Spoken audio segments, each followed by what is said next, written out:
Hi friends, welcome to MR creations. మీరు ఎలా ఉన్నారండి? నేనైతే చాలా బాగున్నాను. మీరు ఎలా ఉన్నారని నాకు కామెంట్ బాక్స్లో చెప్పండి. ఈరోజు వచ్చేసి నేను మా ఇంట్లో పెంచే చెట్ల గురించి చూపిద్దాం అనుకుంటున్నాను. ఫస్ట్ టైం అవి పూత ఖాతకు వచ్చేసాయి. సో ఇవి తెచ్చి 6-7 మంత్స్ అవుతుందండి. చూపిస్తున్నా చూడండి. ఇది సపోటా చెట్టు అండి. ఇదే ఫస్ట్ క్రాప్ వస్తుందో లేదో చూడాలి.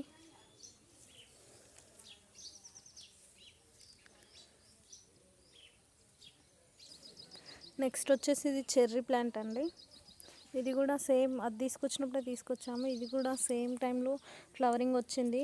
చూడాలి క్రాప్ ఇది కూడా వస్తుందో లేదో. ఒకటి వచ్చిందండి. ఇది చూడడానికి మన ఇప్పుడు ఏంటండి, పారిజాతం పువ్వులాగా ఉంది. పైన వైట్, కింద ఆరెంజ్ షేడ్ లాగా. సో చూడాలి. నెక్స్ట్ ఇంకో ప్లాంట్ చూపిస్తాను. ఇది ఆరెంజ్ ప్లాంట్. దీనికి కూడా చెట్టు నిండుగా ఫ్లవరింగ్ వచ్చింది, బట్ మొత్తం రాలిపోయింది. ఆ చెట్లు ఎలా కాస్తాయో చూడాలి. నెక్స్ట్ ఇంకోటి చూపిస్తా. నెక్స్ట్ వచ్చేసి అందరికీ తెలుసు దానిమ్మ. ఇది పెట్టి 2 years అవుతుంది. ఇప్పటికి చాలా క్రాప్ వచ్చింది. 3 times అట్లా వచ్చింది 2 yearsలో. ఇది కంటిన్యూస్గా కాస్తూనే ఉంది.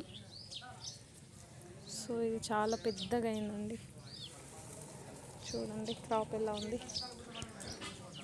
ఇంకా ఫ్లవర్స్ ఉన్నాయి, బర్డ్స్ ఉన్నాయి. ఇప్పటికి చాలా వచ్చింది క్రాప్. చాలా పెద్దగా అయిపోయింది చెట్టు.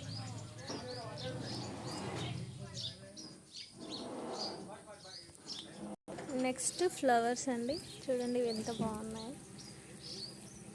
100 వరాలు అంటారు కదా, అందులోనే ఇది చిన్నది. చాలా బాగున్నాయి కదా. అట్లాగే అందరు చాలా ఇష్టపడే రోజ్.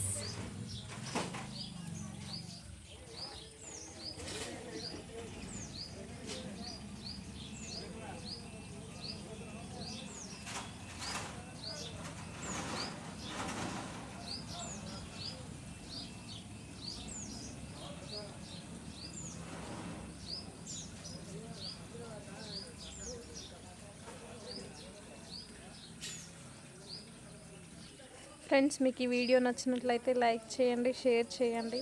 అలాగే మర్చిపోకుండా నా ఛానల్ని సబ్స్క్రైబ్ చేయండి friends. And thanks for watching.